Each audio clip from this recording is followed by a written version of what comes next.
Antes de começarmos, eu te peço apenas um gesto. Este vídeo fala sobre um combate pouco conhecido, mas que representa o último suspiro do Paraguai na guerra do século XIX, se você valoriza histórias reais, profundas e esquecidas pela história oficial.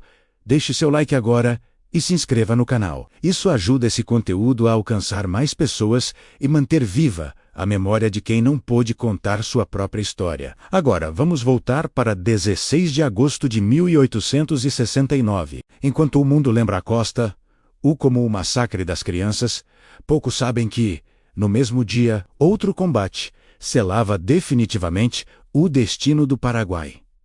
O combate do Chaco, ali, sem esperança, sem suprimentos e cercados por todos os lados, os últimos combatentes paraguaios tentaram resistir ao inevitável, não para vencer, mas para adiar o fim. Foi a história de um sacrifício silencioso, esquecido pelos livros, mas que nos conta o que acontece quando uma nação inteira é levada ao seu limite. Um combate que não foi pela vitória, mas pela honra de lutar uma última vez.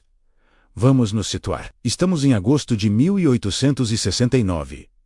A Guerra do Paraguai, o maior conflito da história da América do Sul, estava praticamente encerrada. A capital, Assunção, já havia sido ocupada e saqueada pelas tropas da Tríplice Aliança. A população paraguaia, devastada pela guerra, fome e doenças, estava reduzida à miséria. O exército paraguaio, que um dia foi um dos mais temidos do continente, já não existia mais como uma força organizada. Seus soldados eram agora uma mistura de veteranos feridos, idosos e até mesmo adolescentes. Mesmo assim, o líder paraguaio, o Marechal Francisco Solano Lopes, se recusava a se render. Ele continuava em fuga pelo interior do país, transformando o que restava do seu povo em um escudo humano, numa tentativa desesperada de manter viva a chama da resistência. Nesse cenário apocalíptico, o território paraguaio se tornou um palco de pequenos e ferozes combates. Batalhas que não tinham mais o objetivo de mudar o curso da guerra,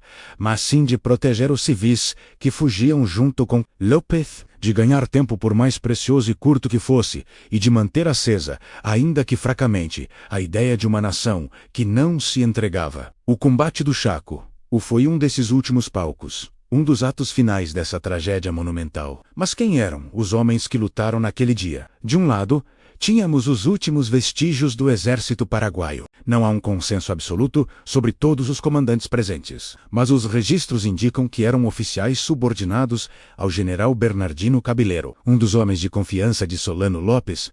As tropas que eles comandavam eram uma imagem da própria ruína do país. Adolescentes que mal sabiam manejar uma arma, idosos que deveriam estar descansando e até civis armados com o que encontravam. Eram a última linha de defesa de um país em colapso. Do outro lado, as forças da Tríplice Aliança, compostas majoritariamente por tropas brasileiras, eram parte do exército comandado pelo Conde Dio, o genro do imperador Dom Pedro II, que havia assumido o comando das operações para dar o golpe final. Esses soldados eram experientes, veteranos de anos de campanha, estavam bem armados, bem alimentados e, principalmente, estavam em um número esmagadoramente superior. Era o contraste brutal entre um exército profissional e os restos de uma nação moribunda. A balança do poder pendia de forma decisiva para um lado. O confronto era inevitável e o resultado previsível. O combate aconteceu na região de Chaco, uma área de campos e vegetação densa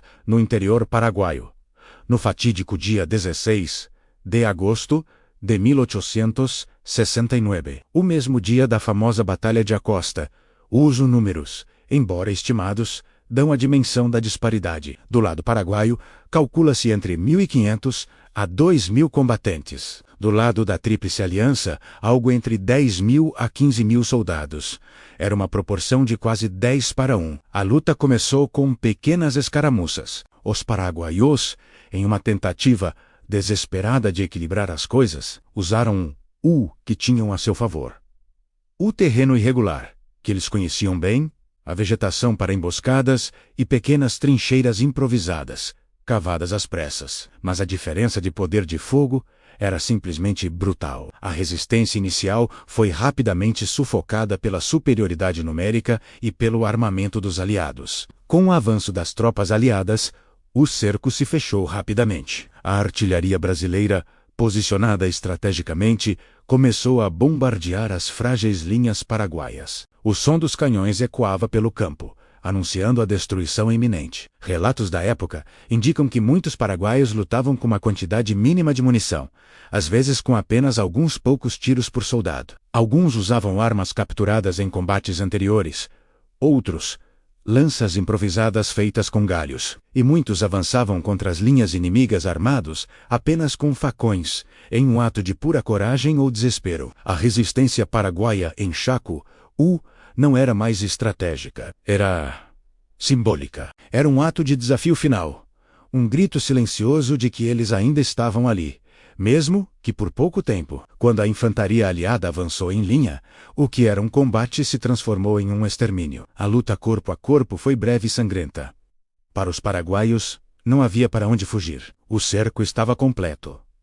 As ordens eram claras: não fazer prisioneiros. Os feridos eram abandonados no campo para morrer. Os poucos sobreviventes que conseguiam romper o cerco se dispersavam em pequenos grupos pela mata, mas eram caçados implacavelmente pelas patrulhas aliadas nos dias seguintes. Ao final daquele dia, a força paraguaia em Chaco havia sido praticamente aniquilada. O campo de batalha se tornou mais um campo silencioso de mortos, uma vala comum a céu aberto. O sacrifício tinha sido em vão, em termos militares, mas gravou na memória paraguaia a imagem de uma resistência levada ao extremo. Se esse vídeo está te trazendo informações que você nunca viu antes, confira se você já deixou o like. Isso ajuda muito o canal a continuar produzindo conteúdos históricos profundos como este. Agora, vamos falar de algumas histórias que não aparecem nos documentos oficiais, mas que sobrevivem na memória do povo. Além dos registros militares,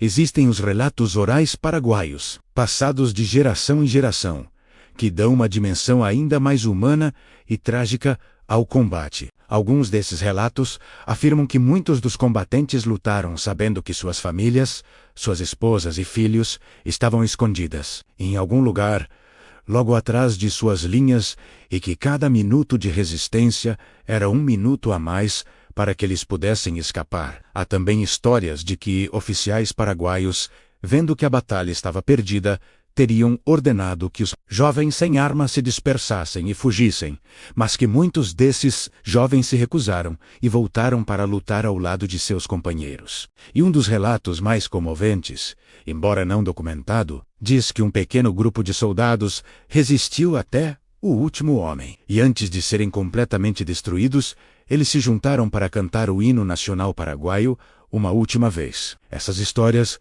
não podem ser comprovadas integralmente, mas elas fazem parte da memória coletiva do Paraguai e mostram o espírito por trás daquela resistência desesperada. O combate do Chaco, assim como a costa, não mudou em nada o curso da guerra. A derrota paraguaia já era um fato consumado, mas ele simbolizou algo muito maior. Simbolizou o fim de qualquer tipo de resistência organizada. Simbolizou o colapso total do Estado paraguaio, que já não conseguia mais proteger seu povo nem seu território. E transformou o que era uma guerra entre nações em uma tragédia absoluta. Uma caçada humana que só terminaria com a morte do último líder da resistência. Poucos meses depois, em março de 1870, Francisco Solano Lopes seria finalmente encontrado e morto em Cerro Corá, encerrando oficialmente o conflito mais sangrento da história sul-americana. O silêncio que se seguiu em Chaco ecoou por todo o país. Se você chegou até aqui, deixe nos comentários. Você já conhecia o combate do Chaco? Sua participação e seu comentário ajudam muito esse vídeo a alcançar mais pessoas. Compartilhe este conteúdo com quem você sabe que gosta de história. E claro, se inscreva no canal para não perder os próximos episódios sobre a Guerra do Paraguai e outras histórias que merecem ser contadas. Muito obrigado por assistir. Porque enquanto lembrarmos, essas histórias não morrem.